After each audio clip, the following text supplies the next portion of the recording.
Сәлем достар, денеміздегі маңызды ағзалардың бірі бауыр жайында не білеміз?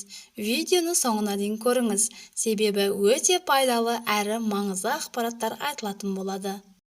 Кейде белде пайда болған қышымада қауіпті аурудың белгілері болуы мүмкін.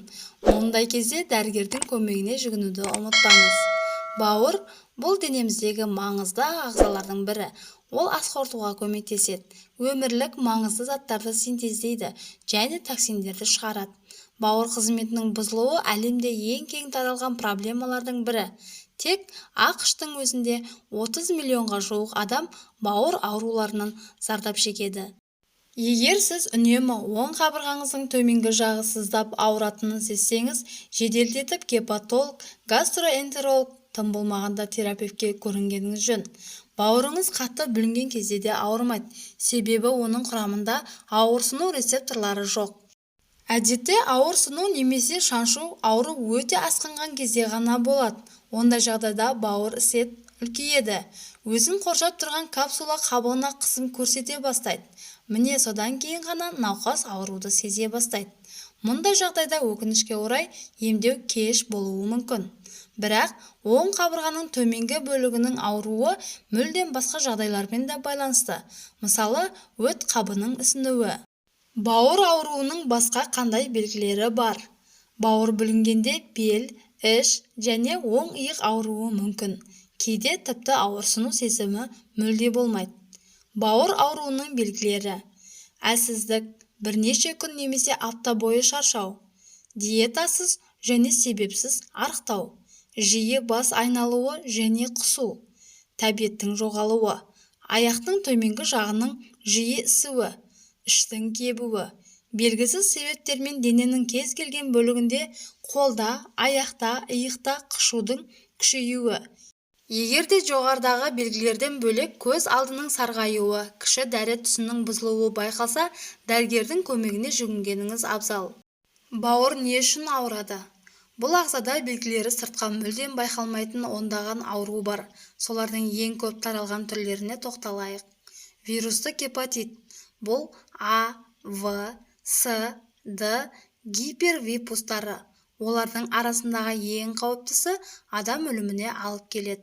Ал арасындағы ең әлсізі А түрі болып, бұл ауру халық арасында сары ауру немесе Боткин ауруы деген атпен таралған. Ол кір қолмен, жуылмаған жеміс-жидекпен, лас су арқылы жұғады.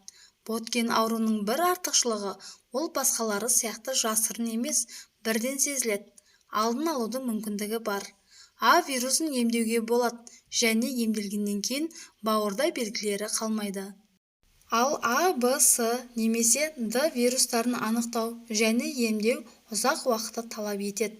Бұл вирустардың әрқайсысы циррозға, бауыр жеткіліксіздігіне немесе тіпті бауыр қатерлі ісігіне дейін апаруы мүмкін. Алкогольді гепатит.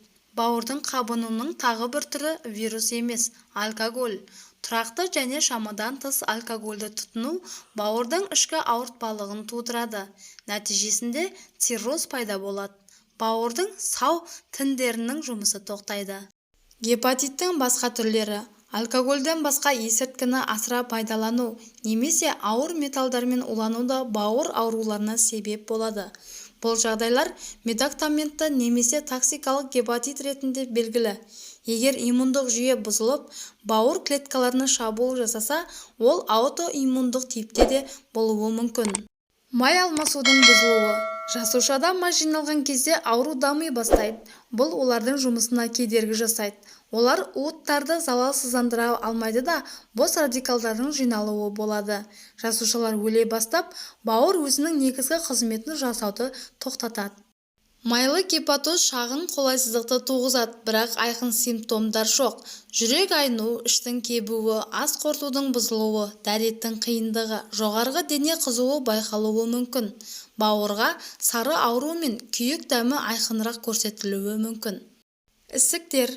Бауыр ісіктерін қатерлі және қатерсіз деп бөлуге болады. Қатерсіз ісіктер айтарлықтай жиі кездеседі. Көп жағдайда симптомдарсыз өтеді. Тек ісіктің ұлғаю жағдайында бездің де өлшемі артуы мүмкін. Бұл іштің оң жақ бөлігінде ауру ретінде байқалады. Бауырдың ісікті ауруларының көбісі метастаздардан басқа органдардан безге енуімен байланысты. Қатерлі ісіктердің әлсіздік пен салмақтың азаюынан бастап, ауру сезіміне дейін айқын симптомдары бар. Сары аурудың да пайда болуы сирек емес. Бауыр ауырғанда не істеу керек? Мүмкіндігінше тезірек дәрігерге қаралыңыз. Маман сіздің шағымдарыңызды тыңдайды, тексереді, қан анализін алады, бауыр және гепатит сынақтарын тапсыруға кеңес береді. Ал алынған талдаулар сіздің бауырыңыздың қаншалықты сау екенін анықтауға көмектеседі. Сізге басқа анализдер қажет болуы мүмкін. Мысалы, МРТ, биопсия, бауырдың кіші ұлпаларын зертханада тексеру. Кейде өмір салтын өзгерту бауырды қалпына келтіруге жеткілікті. Артық салмақтан арылу, алкогольден бас тарту, майлы тағамдардан бас тартып, дәрігер белгіленген тамақтарды тұтыну. Алайда, бауыр ауруларының бәрі бірдей оңай емделмейді. Дәрі-дәрмектер мен хирургия қолданылуы мүмкін. Зардап шеккен ағзаны қалай қалпына келтіруді тек медициналық маман шешуі керек. Өз бетіңізбен емделмеңіз. Бұл сізге қымбатқа түсуі мүмкін. Бауыр ауруларындағы температура. Қабыну патологиясы безгегімен бірге жүреді. Гепатит және басқа ұқсас ауруларға арналған термометрдің көрсеткіштері 39-40 градусқа жетеді. Басқа жағдайларда безгегі байқалмайды. Бауыр ауруларында субфефилді температура жиі кездеседі. Шамамен 37-2, 37-5 градус. Кейбір адамдарда асқынулар пайда болғанға дейін және органның паренхимасы бұзылғанға дейін қалыпты болып келеді. Бауырды тазалауға арналған халық емі. Лимон. Бауырды тазалауға арналған кеңестерде зәйтүн майымен қатар жиі айтылады. Алайда, лимон шырынының бауырға әсерінің дәлелі жеткілікті емес. Егеу құйрықтарға жүргізілген тәжірибеде лимон сығындысының бауырдың улы заттардан зақымдалуына оң әсері анықталған. Бұл лимонның құрамындағы антиоксиданттардың әрекетімен түсіндірілген. Олардың арқасында липидтердің асқын тотығуы және бос радикалдардың әрекеті төмендейді. Көкөніс шырындары. Мысалы, шомыр немесе шиі қызылшаның шырынын кейде өт айдайтын құралдар қатарына жатқызады. Бұл заттардың әсері аш ішектің шырышты қабатының тітіркенуіне негізделген. Алайда, әсері майлардың әсеріне қарағанда төмен. Бұл әдісті гастрит, асқазан және ішек жарасы кезінде қолданбаған жөн. Өт айдау немесе 12 елі ішекті зондпен тексеру. Үй жағдайында өттің жүруін ынталандыру үшін жылу мен өт айдайтын заттардың қосындысын пайдаланады. Процедураны таңертең тамақтанғанға дейін жасайды. Қалаған өт айдайтын құралды ішеді. Мұнан кейін оң жақ қырымен жатып, тізені бүгіп, аздап ішке жақындату керек. Оң жақ қабырғасының астына сүлгімен оралған ыстық жылытқышты қою қажет.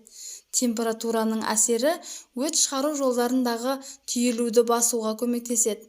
Процедура 40 минуттан 2 сағатқа дейін жалғасады. Аталған процедураны асқынған аурулар және өт тас ауруы кезінде жасауға болмайды.